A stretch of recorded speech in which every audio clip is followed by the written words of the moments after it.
Dan waktu terakhir itu setelah selesai sesku kan kebetulan diberi reward untuk ke Singapura. Mereka cukup kaget juga ketika ada berulang kata lain berpikir seperti itu. Mereka cukup kaget.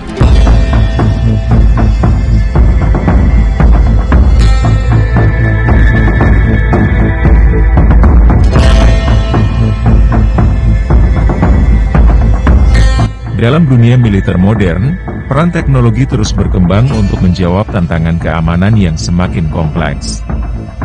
Salah satu inovasi terbaru datang dari Mayor Laut Teknik Dr. Cahya Kusuma, ST, MT, seorang perwira TNI Angkatan Laut yang telah berhasil menciptakan drone berbasis laut bernama Maritime Drone Kamikaze, MDK. MDK adalah drone multiguna yang dirancang untuk mendukung patroli pantai di pos dan pangkalan TNI AL. Dengan kehadiran MDK, operasi patroli pantai dapat dilakukan lebih efisien dan optimal, mengurangi risiko bagi personel dan menekan biaya operasional. MDK dirancang dengan spesifikasi canggih. Drone ini mampu terbang hingga jarak 10 km pada ketinggian 80 meter dengan kecepatan jelajah 80 km per jam. Bahkan, MDK dapat mencapai kecepatan maksimal hingga 200 km per jam, menjadikannya alat strategis dalam melawan kapal perang permukaan. Inovasi ini juga merupakan bagian dari strategi perang gerilya laut yang dikembangkan oleh Mayor Cahya. Kita harus membuat drone yang khusus itu menargetkan garis air kapal.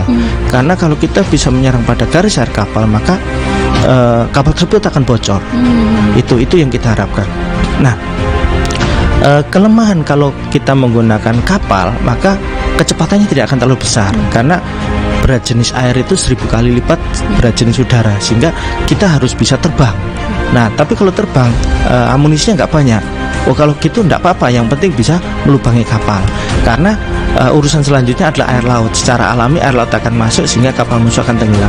Nanti dalam konsep kami ada perang itu yang pertama menggunakan kamikaze drone saja. Jadi kapal tersebut kita keroyok dari tiga sisi.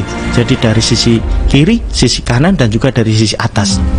Nah, fungsi sisi atas adalah untuk melumpuhkan anti pesawatnya kapal. Jadi misalnya di sana ada collision weapon system, kemudian ada meriam baik 20, 12,7 dan lain sebagainya.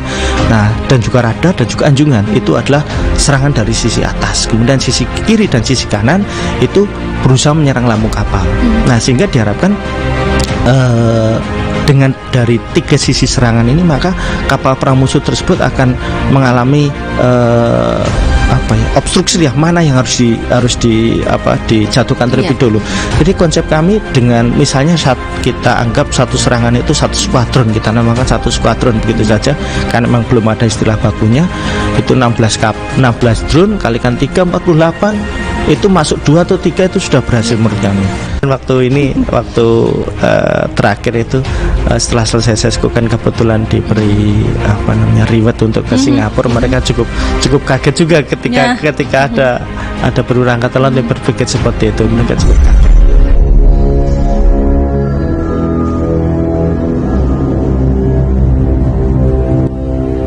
Drone ini tidak hanya digunakan untuk mendeteksi ancaman dari kapal permukaan, tetapi juga menjadi ujung tombak dalam menghadapi kapal musuh secara langsung. Selain itu, prototipe drone ini dirancang dengan konsep strategi yang memungkinkan integrasi dengan taktik tempur kapal perang permukaan, baik untuk menyerang maupun bertahan. Penggunaan drone dalam medan perang modern telah membuktikan diri sebagai terobosan yang revolusioner. Dibandingkan dengan kapal patroli tradisional atau pesawat berawak, drone seperti MDK menawarkan efisiensi biaya yang jauh lebih tinggi, fleksibilitas operasional, dan risiko minimal bagi operator. Bayangkan skenario nyata, sebuah MDK meluncur dari pangkalan pantai, diam-diam menyusuri perairan, dan mendeteksi keberadaan kapal musuh yang mendekat. Dengan kecepatannya yang tinggi, drone ini dapat melakukan manuver untuk menyerang atau memberikan data intelijen secara real-time kepada pasukan di darat. Semua ini dilakukan tanpa mengorbankan nyawa personal TNI. MDK merupakan bukti nyata bahwa inovasi teknologi dalam pertahanan maritim dapat dikembangkan secara mandiri oleh anak bangsa. Kehadiran MDK tidak hanya meningkatkan efisiensi patroli pantai, tetapi juga menunjukkan komitmen Indonesia dalam menjaga kedaulatan wilayah laut. Dengan teknologi seperti MDK, TNI AL berada selangkah lebih maju dalam menghadapi ancaman modern. Ini bukan hanya tentang sebuah drone, melainkan tentang cara baru dalam melindungi perairan Nusantara, memastikan bahwa setiap ancaman dapat dihadapi dengan cepat, cerdas, dan efisien. Maritim drone kamikaze adalah representasi dari strategi pertahanan masa depan, di mana efisiensi, efektivitas, dan keselamatan menjadi prioritas utama. Baik teman-teman ya, demikian satu buah video yang sangat menarik sekali tentang militer Indonesia khususnya di maritim laut ya. Indonesia menciptakan sebuah drone yang bisa menyerang kapal perang musuh ya dengan kecepatan tinggi. Oke, satu buah video ya. Terima kasih banyak. Wassalamualaikum warahmatullahi wabarakatuh.